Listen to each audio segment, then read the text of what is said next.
शांताबाई, तुम कल से नहीं आना।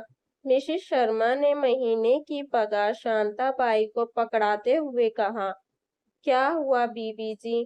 कोई गलती हुई क्या मुझसे? अचानक ऐसे क्यों मना कर रही हो? शांताबाई ने आश्चर्य से पूछा। तुमको तो पता ही है, शर्मा जी कितने महीनों से बिस्तर पर हैं। इलाज में काफी खर्चा हो रहा है।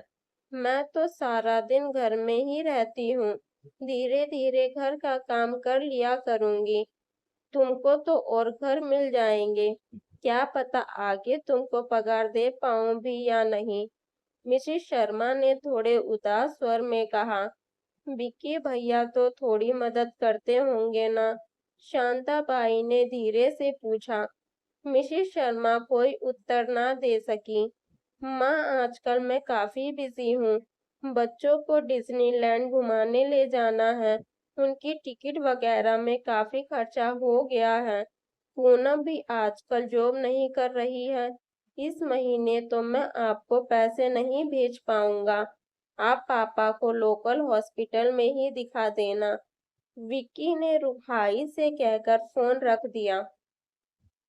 मिसेस शर्मा सोचती रह गई कि क्या ये वही विक्की है जिसके जरा सा बीमार होते ही उसके पापा उसको सबसे बढ़िया हॉस्पिटल में लेकर भागते थे, जिसे अमेरिका भेजने के लिए उन्होंने अपना सारा प्रोविडेंट फंड भी खत्म कर दिया था, ये सोचकर कि बेटा लायक बनकर सारी कमी पूरी कर देगा। रहे सहे पैसे उसकी शादी में खर्च करके निपटा दिए। आज वही बेटा कितना लायक निकला, ये तो वक्त ने बता दिया। जो कुछ उन्होंने बचा बचा कर जोड़ा था, वही बस काम आ रहा है। कोई नहीं शांताबाई, तुम चिंता मत करो, सब ठीक हो जाएगा। तुम्हारे साथ इतने सालों का साथ हमेशा याद रहेगा। मिसेस शर्मा ने उदास स्वर में कहा। शांता भाई भी काम करके चुपचाप चली गई। मिसेस शर्मा को दुख हुआ कि जाते समय वो कुछ भी बोलकर नहीं गई। मिसेस शर्मा की हालत एक ही दिन में खराब हो गई। बर्तन सफाई, कपड़े, फिर बीमार पति की देखभाल। शाम तक थक कर चूर हो गई। कम से कम शांताबाई दोपहर में चाय तो पिला जाती थी और सब्जी आदि भी काट देती थी। मेरा काम हल्का हो जाता था। अब उसको किस मुंह से वापस बुलाऊंगी?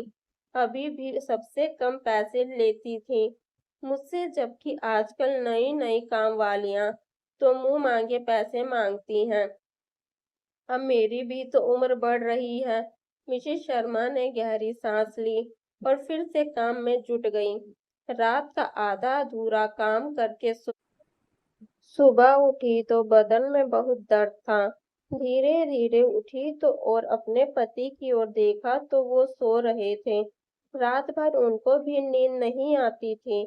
मिसेस शर्मा को तरस आया उन पर और अपने निष्ठुर बेटे पर क्रोध भी। कितनी बेरुखी से उसने मना कर दिया था। कम से कम मान रखने के लिए तो कह देता। वो उठी और चाय बनाने चली गई। सिंक में रात के बर्तन देखकर खिंच भी हुई और छोप भी की। अब तो ये काम खुद ही करना है। उन्हें शांताबाई की याद आई। अब तक तो उसे काम भी मिल गया होगा। बड़ी मेहनती औरत है। सोचते हुए चाय बना ही रही थी कि दरवाजे की बेल बजी।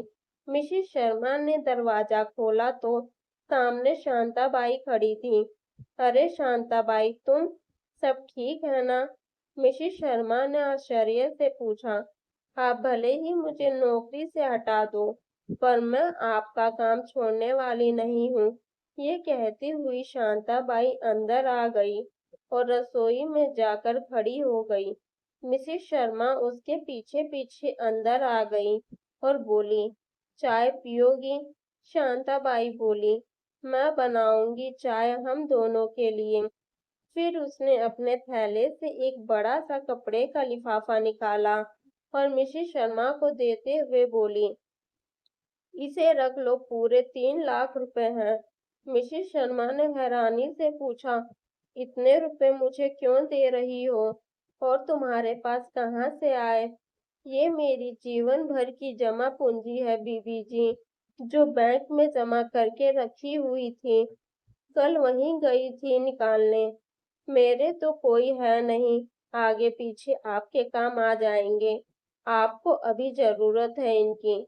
मिसेस शर्मा ने मना करते हुए कहा, आगे तुमको भी तो जरूरत पड़ सकती है। ये तुम्हारे रुपए हैं, तुम्हारे बुढ़ापे में काम आएंगे। बीबी जी, जब मैं बैंक जाने की हालत में ही नहीं रहूंगी, तो बैंक में पड़ा रुपए मेरे किस काम का रहेगा। आज कम से कम आपके काम तो आएगा। आपसे कितने सालों का साथ है, क्या उस नाते से हमारा कोई फर्ज नहीं आपके लिए। आप भी तो कितनी बार हमारे काम आए हो।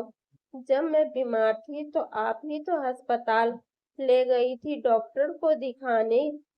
आज बाबूजी इतने बीमार हैं, इनके इलाज पर तो काफी खर्च होता है। तो क्या मैं इतना भी नहीं कर सकती।